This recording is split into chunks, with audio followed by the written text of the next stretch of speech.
Hi, hello, good evening all. I hope ಒಳ್ಳೆ momentum ಇತ್ತು ಮಾರ್ಕೆಟಲ್ಲಿ ಅದೇ ಥರ ಪ್ರಾಫಿಟ್ ಎಲ್ಲರೂ ಆಗಿದೆ, ಎಲ್ಲರೂ ಮಾಡ್ಕೊಂಡಿರ್ತೀರಾ ಅಂತ ಅಂದ್ಕೊಂಡಿದ್ದೀನಿ. ಓಕೆ, ಲೆಟ್ಸ್ ಈಗ ಏನಪ್ಪ ಅಂತಂದರೆ ನಿಫ್ಟಿ ಮತ್ತು ಸೆನ್ಸೆಕ್ಸ್ ಬ್ಯಾಂಕ್ ನಿಫ್ಟಿ ಅನಾಲಿಸಿಸ್ ಮಾಡ್ಕೊಳ್ಳೋಣ. ಅದೇ ಥರ ಸೆನ್ಸೆಕ್ಸು ಎಕ್ಸ್ಪೈರಿ ನಾಳೆ ಇದೆ. ಎಕ್ಸ್ಪೈರಿ ದಿನ ಆ್ಯಸ್ ಯೂಸ್ವಲ್ ಆಪ್ಷನ್ಸ್ ಟ್ರೇಡಿಂಗ್ ಏನಾದರೂ ಆಪರ್ಚುನಿಟಿ ಏನಿದೆ, ಏನು ಟಾರ್ಗೆಟ್ ಆಗುತ್ತೆ ಅನ್ನೋದನ್ನು ಕ್ಯಾಲ್ಕುಲೇಟ್ ಮಾಡೋಣ. Okay let's start the analysis. Market ಇವತ್ತೇನಾಯಿತು ಅಂತ ನೋಡ್ಬಿಡೋಣ. Let's see. ನಿಫ್ಟಿನ ಇವತ್ತು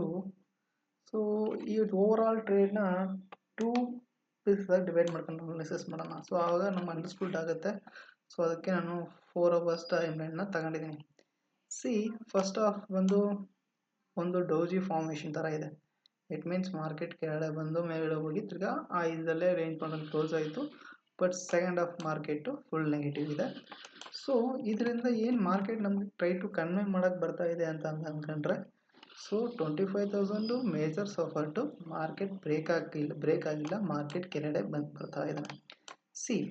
ಇನ್ ದಟ್ ಕೇಸಲ್ಲಿ ಮಾರ್ಕೆಟ್ ನೆಕ್ಸ್ಟ್ ಮೂವ್ ಏನಾಗಿರ್ಬೋದು ಅಂದ್ಬಿಟ್ಟು ನಿಫ್ಟಿದು ನೆಕ್ಸ್ಟ್ ಮೂವ್ ಏನಾಗಿರ್ಬೋದು ಅಂತ ಎಕ್ಸ್ಪೆಕ್ಟ್ ಮಾಡಿದ್ರೆ ನನ್ನ ಆ್ಯಸ್ ಪರ್ ಮೈ ಅನಾಲಿಸಿಸ್ ಇದೊಂದು ಗ್ಯಾಪ್ ಇದೆ ಅಲ್ವಾ. ಇಲ್ಲೊಂದು ಇಂಬ್ಯಾಲೆನ್ಸ್ ಇದೆ.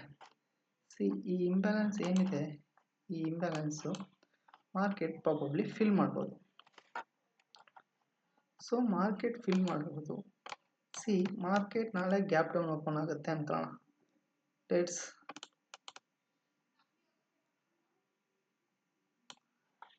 ಸಿ. ನಾಳೆ ಫಾರ್ ಎಕ್ಸಾಂಪಲ್ ಈ ಲೆವೆಲಲ್ಲಿ ಮಾರ್ಕೆಟ್ ಓಪನ್ ಆಗ್ತಾ ಇದೆ ಅನ್ಕೊಳ್ಳೋಣ. ಫಾರ್ ಎಕ್ಸಾಂಪಲ್ ಈ ಲೆವೆಲ್ ಓಪನ್ ಆಗ್ತಾ ಇದೆ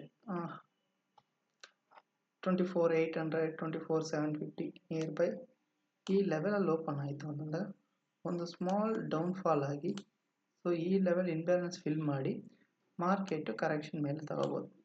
ಮಾರ್ಕೆಟ್ ರಿವರ್ಸ್ ಆಗಿ ಈ ಲೆವೆಲ್ ಇವತ್ತು ಏನು ಕ್ಲೋಸಿಂಗ್ ಇದೆ, ಈ ಲೆವೆಲ್ನ ಬ್ರೇಕ್ಔಟ್ ಆಯಿತು ಅಂತಂದಾಗ ನೆಕ್ಸ್ಟ್ ಲೆವೆಲ್ ಪ್ರಾಬಬಿಲಿಟಿ ನಮಗೆ ಮೇಲೆ ಬುಲ್ಲಿಶ್ ಮೂವ್ ಎಕ್ಸ್ಪೆಕ್ಟ್ ಮಾಡ್ಬೋದು.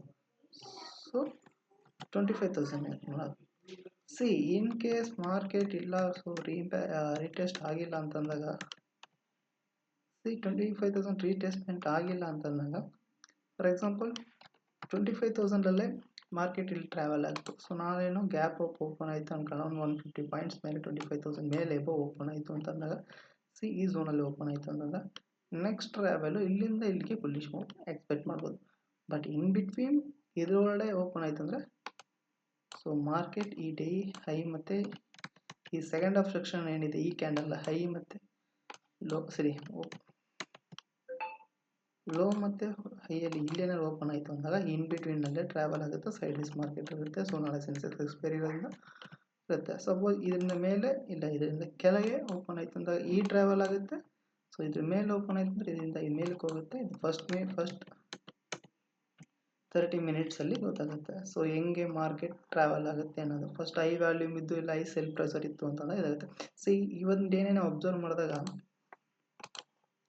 First of full buying activities start ಆಯಿತು. ಫಸ್ಟ್ 1 hour 1.5 hours ಸ್ಟಾರ್ಟ್ ಆಯಿತು ಅಂತಂದರೂ market next sellers take over ಮಾಡಿದ್ದಾರೆ.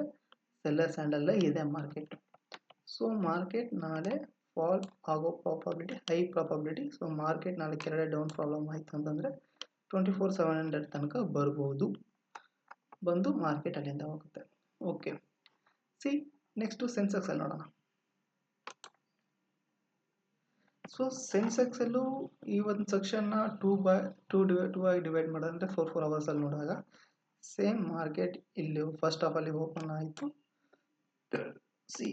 ನಾನು ಸ್ವಲ್ಪ ದೊಡ್ಡದಾಗೆ ಮಾಡ್ತೀನಿ.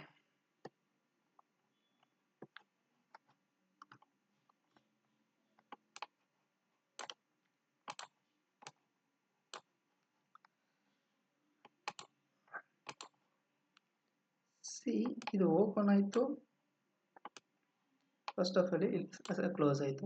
ಸೇಮ್ ಥಿಂಗ್ ಇಲ್ಲಿ ಓಪನ್ ಆಯಿತು, ಇಲ್ಲಿ ಕ್ಲೋಸ್ ಆಯಿತು. ಈ ಓವರ್ ಆಲ್ ನೀವು ಒನ್ ಡೇ ವ್ಯಾಲ್ಯೂ ಏನಂತ ಕನ್ಸುತ್ತೆ ನಿಮ್ಗೆ ಕನ್ಸಿಡರ್ ತಗೊಂಡ್ಬಂದರೆ ಇನ್ ಡಿಸಿಷನ್ ಕ್ಯಾಂಡಲ್ ಆಗುತ್ತೆ. ಇನ್ ಮೀನ್ ಡೌಸಿ ಆಗುತ್ತೆ. ರೈಟ್. ಫಾರ್ ಎಕ್ಸಾಂಪಲ್ ನಿಮಗೆ ಡೇ ಕ್ಯಾಂಡಲಲ್ಲಿ ತೋರಿಸಿದಾಗ ನಿಮ್ಗೆ ಏನಾಗುತ್ತೆ, ಡೋಜಿ ಫಾರ್ಮೇಷನಲ್ಲಿ ಇರುತ್ತೆ. ಏನು ಇನ್ವರ್ಟೆಡ್ ಹ್ಯಾಮರ್ ಫಾರ್ಮಲ್ಲಿ ಇದೆ. ಓಕೆನಾ, ಇನ್ವರ್ಟೆಡ್ ಹ್ಯಾಮರ್ ಫಾರ್ಮಲ್ಲಿ ಇದೆ. ಸೊ ಮಾರ್ಕೆಟು ಈಗ ಡೇ, ಸೊ ನಾವು ಅಪ್ ಆಗಿರೋದು, ಗ್ಯಾಪ್ ಅಪ್ ಓಪನ್ ಆಗಿರೋದು ಇದನ್ನ ಕನ್ಸಿಡರ್ ಮಾಡೋದು ಬೇಡ. ನಾನು ಇವತ್ತು ಡೇ ಏನು ಟ್ರಾನ್ಸಾಕ್ಷನ್ ಆಗಿದೆ ಅದನ್ನ ನೋಡೋಣ. ಸೊ ನೆಕ್ಸ್ಟ್ ಡೇ ನಮ್ಗೆ ಬೇಕಿರೋದು ಇಂಟ್ರಾಡೇಗೆ ಓವರಾಲ್ ಟ್ರೈನ್ ನೋಡ್ತಾ ಇಲ್ಲ. ಸೊ ಈಗಿದ್ದಾಗ ಮಾರ್ಕೆಟ್ ಇನ್ ಬಿಟ್ವೀನ್ 4 ಅವರ್ಗೆ ಬರ್ತೀನಿ ನಾನು. 4 ಅವರ್ಗೆ ಬಂದಾಗ ನನಗೆ ಈ ಎಬೋ ಲೆವೆಲ್ ಈಗ 24,500 ಎಬೋ ಮಾರ್ಕೆಟ್ ಓಪನ್ ಆಯಿತು ಅಂದರೆ 24,700 ರೀಟ್ರೇಸ್ಮೆಂಟ್ ಆಗಿ ಮಾರ್ಕೆಟ್ ಫಾಲ್ ಆಗೋ ಪ್ರಾಬಬಿಲಿಟಿ ಜಾಸ್ತಿ ಇದೆ. ಓಕೆನಾ, ಇಲ್ಲ ವಿತ್ ವಾಲ್ಯೂಮಲ್ಲಿ ಈ ಲೆವೆಲ್ಸ್ ನೋಡಿ, ಈ ಅವತ್ತು ಎಷ್ಟು 31 ಜುಲೈನು ಈ ಲೆವೆಲ್ಗೆ ಬಂದಿದೆ, ಬಟ್ ಬ್ರೇಕ್ಔಟ್ ಆಗಿಲ್ಲ. ಸೇಮ್ ಕೇಸ್ ಇವತ್ತು ಅದೇ ರಿಪೀಟ್ ಆಗಿದೆ. ಸೊ ಮಾರ್ಕೆಟ್ ನಾಳೆ ಮೂವ್ ಆಗುತ್ತಾ ಬಿಡುತ್ತಾ ಅನ್ನೋದು ಇದೆ. So in between 170 ಪಾಯಿಂಟ್ಸಲ್ಲಿ.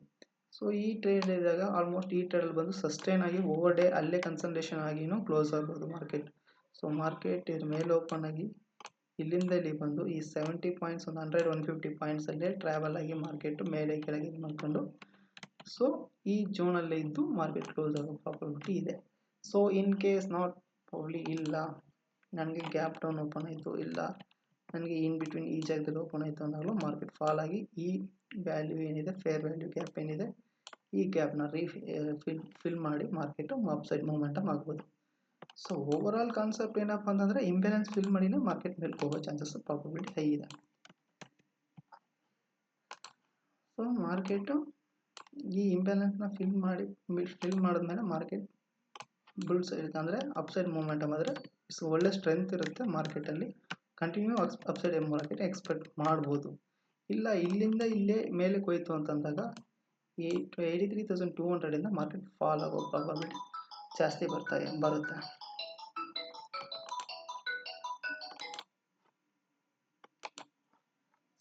ಈ ಲೆವೆಲಿಂದ ಕೆಳಗಡೆ ಆಯ್ತಂದ್ರೆ ಮಾರ್ಕೆಟ್ ಈ ವ್ಯಾಲ್ಯೂ ಫಿಲ್ ಮಾಡಿದ್ಮೇಲೆ ಇದರಿಂದ ಮೇಲಕ್ಕೆ ಮೂವ್ ಆಗೋ ಪ್ರಾಬಬಿಲಿಟಿ ಜಾಸ್ತಿ ಇದೆ. ಓಕೆನಾ, ಲೆವೆಲ್ಸು ಎಲ್ಲಿಂದ ಮೂವ್ ಆಗುತ್ತೆ. ಫಾರ್ ಎಕ್ಸಾಂಪಲ್ ಇದ್ರ ಕೆಳಗಡೆ ಆಯ್ತು ಅಂದರೆ ಈ ವ್ಯಾಲ್ಯೂ ಇಲ್ಲಿರೋಂಥ ಇಂಬ್ಯಾಲೆನ್ಸ್ನ ಫಿಲ್ ಮಾಡಿದ್ಮೇಲೆ ಇಲ್ಲಿ ಡೌನ್ ಬಂದು ಇದು ರಿಟ್ರೇಸ್ಮೆಂಟ್ ತಗೊಂಡು ಮಾರ್ಕೆಟ್ ಮೇಲಿಂದ ಮೂವ್ ಆಗ್ಬೋದು. ಇನ್ ಕೇಸ್ ಇಲ್ಲ ಅಂತಂದಾಗ ಇಲ್ಲಿ ಬಂದು ರಿಟ್ರೇಸ್ಮೆಂಟಿಗೆ ಮೇಲೆ ಹೋಗ್ಬೋದು. ಇಲ್ಲ ಗ್ಯಾಪ್ ಅಪ್ ಓಪನ್ ಆಯಿತು ಅಂತಂದಾಗ ಇಲ್ಲಿಂದ ಏನಾದ್ರು ಮೇಲ್ಕೋಯ್ತು ಅಂದರೆ 82,800 ಇಲ್ಲಿ ತನಕ ರೀಚ್ ಆಗ್ಬೋದು. ಬಟ್ ಅಲ್ಲಿಂದ ಆದಮೇಲೆ ಒಂದು ಫಾಲ್ ಎಕ್ಸ್ಪೆಕ್ಟ್ ಮಾಡ್ಬೋದು, ಫಾಲ್ ಆಗೋ ಚಾನ್ಸಸ್ ಪ್ರಾಬಬಿಲಿಟಿ. ಯಾಕಂದರೆ ಸೊ ಇಲ್ಲಿಂದ ಈ ಜಾಗನ ಫಿಲ್ ಆಯಿತು ಅಂತಂದಾಗ ಮಾರ್ಕೆಟ್ ಒಂದು ಸ್ಟ್ರೆಂತ್ ಇರುತ್ತೆ, ಒಂದು ವಿತೌಟ್ ಇನ್ಬ್ಯಾಲೆನ್ಸ್ ಮಾರ್ಕೆಟ್ ಮೇಲೆ ಮೂವ್ ಆಗುತ್ತೆ.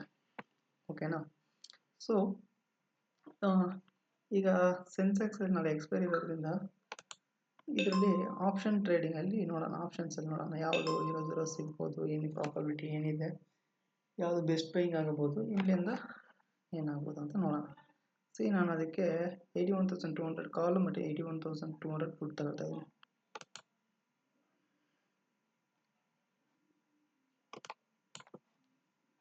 ಸೊ ನನಗೆ ಈಗ ಒಂದು ಐಯಿಂದ ಬಂದು ಲೋ ತನಕ ಬಂದಿದೆ 170 ನಿಯರ್ಲಿ 10 ಟೈಮ್ಸ್ ಕರೆಕ್ಷನ್ ಆಗಿದೆ. 50 ಮಿನಿಟ್ಸ್ ಟೈಮ್ ಫ್ರೇಮ್ಗೆ ಮಾಡೋಣ. ನಿಯರ್ಲಿ 10 ಟೈಮ್ಸ್ ಕರೆಕ್ಷನ್ ಆಗಿದೆ. ಓಕೆ, ಪುಟ್ಟು ಕಾಲು. ನಾಳೆ ಏನಾದರೂ ನನಗೆ ಇದು ಬೆಸ್ಟ್ ಬೈಯಿಂಗ್ ಏನು ಸಿಗ್ಬೋದು ಅಂತ ಎಕ್ಸ್ಪೆಕ್ಟ್ ಮಾಡಿದಾಗ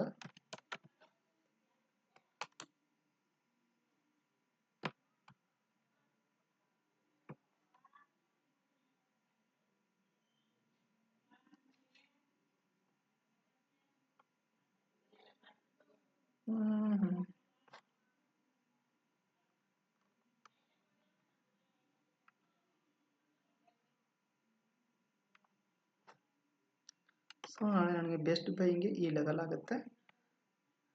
ಇವತ್ತೇನು ಓಪನ್ ಆಯಿತು ಓಪನಿಂಗ್ ಲೆವೆಲು ಇದರಲ್ಲಿ 130ಇಂದ 170 ಸೊ ಬೆಸ್ಟ್ ಬೈಯಿಂಗ್ ಲೆವೆಲ್ ಆಗುತ್ತೆ. ಏನು ಟಾರ್ಗೆಟ್ ಎಕ್ಸ್ಪೆಕ್ಟ್ ಮಾಡ್ಬೋದು ಅಂತಂದಾಗ ನಾನು ಈ ಲೆವೆಲ್ ಟಾರ್ಗೆಟ್ ಎಕ್ಸ್ಪೆಕ್ಟ್ ಮಾಡ್ಬೋದು.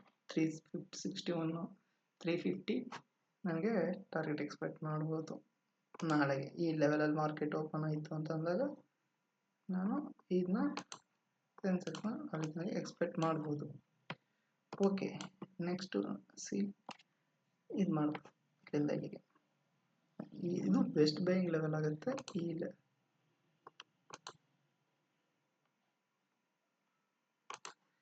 ಸೊ ಈ ಲೆವೆಲ್ ನನಗೆ ಬೆಸ್ಟ್ ಬೈಯಿಂಗ್ ಆಗುತ್ತೆ. ಈ ಬೈಯಲ್ಲಿ ಬಂದು ರಿಟ್ರೇಸ್ ಮೇಲ್ಗೆ ಹೋಗಿ ಒಂದು ರೀಟ್ರೇಸ್ಮೆಂಟ್ ಕೊಟ್ಟು ಅಂತಂದರೆ ಈ ಲೆವೆಲ್ ರೀಟ್ರೇಸ್ಮೆಂಟ್ ಕೊಡ್ತು ಅಂತಂದರೆ ನನಗೆ ಈ ಲೆವೆಲ್ ಟಾರ್ಗೆಟ್ ಆಗುತ್ತೆ. ಸೊ ಇನ್ ಕೇಸ್ ಹಿಂಗೆ ಬಂದು ತಿರ್ಗಿ ಮಗೇನು ಫಾಲ್ ಆಗೇ ಆಗುತ್ತೆ. ಆಬ್ವಿಯಸ್ಲಿ ನಾಳೆ 0 ಪ್ರಾಬಬಿಲಿಟಿ ಇದರಿಂದ ಸೊ ಆಗೋ ಚಾನ್ಸಸ್ ಇದೆ. ಬಟ್ ಈ ಲೆವೆಲ್ಗೆ ನಾವು ಎಕ್ಸ್ಪೆಕ್ಟ್ ಮಾಡ್ಬೋದು. ಸೊ ಯಾಕೆಂದ್ರೆ ಈ ಥರನೂ ಟ್ರಾವೆಲ್ ಆಗ್ಬೋದು. ಓಕೆನಾ? ಸೊ ಈ ಲೆವೆಲ್ನ ಇದು ಇದ್ರದ್ದು ಕಾಲ್ದು ಲೆವೆಲು. ಓಕೆ, ನೆಕ್ಸ್ಟ್ ಪುಟ್ಟಲ್ಲಿ ಏನಾಗುತ್ತೆ, 81,200 ನೋಡೋಣ.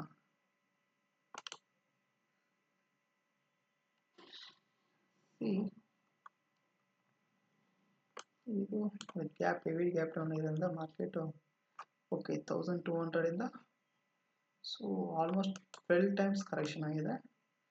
ಸೊ 12 ಟೈಮ್ಸ್ ಕರೆಕ್ಷನ್ ಆಗಿದೆ. ಬೆಸ್ಟ್ ಬೈಯಿಂಗ್ ಏನಾಗ್ಬೋದು ಅಂತ ನಾವು ಸೊ ಅಗೇನ್ ನಾನು ಹೇಳೋದಷ್ಟೇ, ಇದೊಂದು ಮ್ಯಾಥಮೆಟಿಕ್ ಕ್ಯಾಲ್ಕುಲೇಷನ್ ಇದೆ, ಬಟ್ ನಾನು ಇಲ್ಲಿ ಡಿಸ್ಕ್ಲೋಸ್ ಮಾಡಲ್ಲ.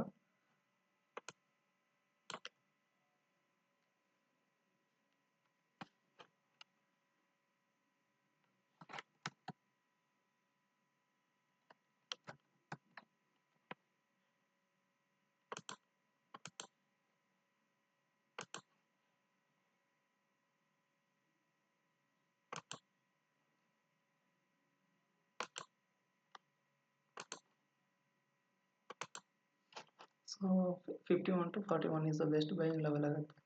ಟಾರ್ಗೆಟ್ ಏನು ಬಂತಂದರೆ 150 200 ಟಾರ್ಗೆಟ್ ಆಗುತ್ತೆ. ಸೊ ಆಲ್ಮೋಸ್ಟ್ ಎಲ್ಲ ನಿಮಗೆ 200 ಪಾಯಿಂಟ್ಸ್ ಸಿಗೋ ಪ್ರಾಬಬಿಲಿಟಿ ಇದೆ. 150 ಒಂದು ಟಾರ್ಗೆಟ್ ಆಗೋ ಚಾನ್ಸಸ್ ಇದೆ. At the same thing 200. So almost ನಿಮಗೆ 150 ಪಾಯಿಂಟ್ 200 ಪಾಯಿಂಟ್. ಸೊ ಮಾರ್ಕೆಟ್ ಇನ್ನೂ ಹೆವಿ ಡೆಪ್ತ್ ಫಾಲ್ ಆಯಿತು ಅಂತಂದಾಗ ಇದಾಗುತ್ತೆ. ಏನು ತನಕ ಬರ್ಬೋದು ಅಂತಂದರೆ 240 ತನಕ ಬರ್ಬೋದು ಮಾರ್ಕೆಟ್ ಆ್ಯಸ್ ಪರ್ ಮೈ ಕ್ಯಾಲ್ಕುಲೇಷನ್. ಓಕೆನಾ? ಈ ಲೆವೆಲ್ ತನಕ ಮಾರ್ಕೆಟ್ ಬರೋ ಚಾನ್ಸಸ್ ಇದೆ.